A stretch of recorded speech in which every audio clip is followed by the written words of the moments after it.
রাজনীতি, কূটনীতি বা সমরনীতি কোনো ক্ষেত্রেই তুরস্ককে পিছিয়ে রাখতে রাজি নন দেশটির প্রেসিডেন্ট রিসেপ তাইয়েপ এরদোয়ান।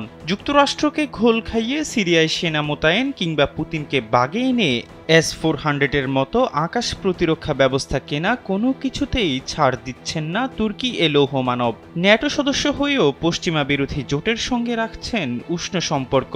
যেখানেই বাধা দেখছেন সেখানেই তুরস্ককে শক্তিশালী করার জন্য উঠে পড়ে লেগেছেন এরদোয়ান।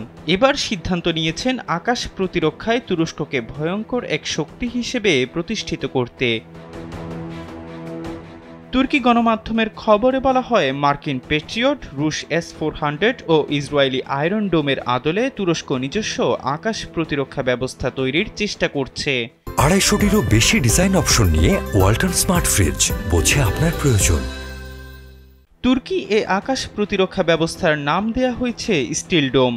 মূলত ইসরায়েলের অপ্রতিদ্বন্দ্বী আয়রন ডোমের আদলেই তুরস্কের এ প্রতিরক্ষা ব্যবস্থা তৈরি করা হবে বলে জানানো হয়। তুর্কি প্রেসিডেন্ট জানান, স্টিল ডোমের মাধ্যমে তুরস্কের কয়েক স্তরের আকাশ প্রতিরক্ষা ব্যবস্থা এবং সকল সেন্সর ও ক্ষেপণাস্ত্রকে একটি সমন্বিত ব্যবস্থার আওতায় নিয়ে আসা হবে। জানা যায়, স্টিল ডোমের অধীনে তুরস্কের বিদ্যমান আকাশ প্রতিরক্ষা ব্যবস্থাকে সংযুক্ত করা হবে। মূলত একটি সমন্বিত ও উন্নত নেটওয়ার্কের মাধ্যমে তুরস্কের আকাশে যে কোনো হুমকি মোকাবেলায় কাজ করবে স্টিল ডোম নেটওয়ার্ক। এমনটাই জানিয়েছেন তুর্কি প্রতিরক্ষা শিল্পের প্রধান হালুক গুরগুন।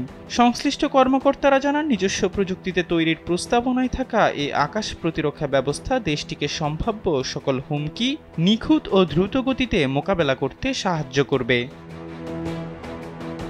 প্রতিরক্ষা শিল্প সংশ্লিষ্টরা জানান, কৃত্রিম বুদ্ধিমত্তা সমন্বিত ব্যবস্থার মাধ্যমে এটি বিভিন্ন আভিযানিক কমান্ড সেন্টার ও সামরিক কর্মকর্তাদের তাৎক্ষণিক সতর্কবার্তা দিতে কাজ করে যাবে।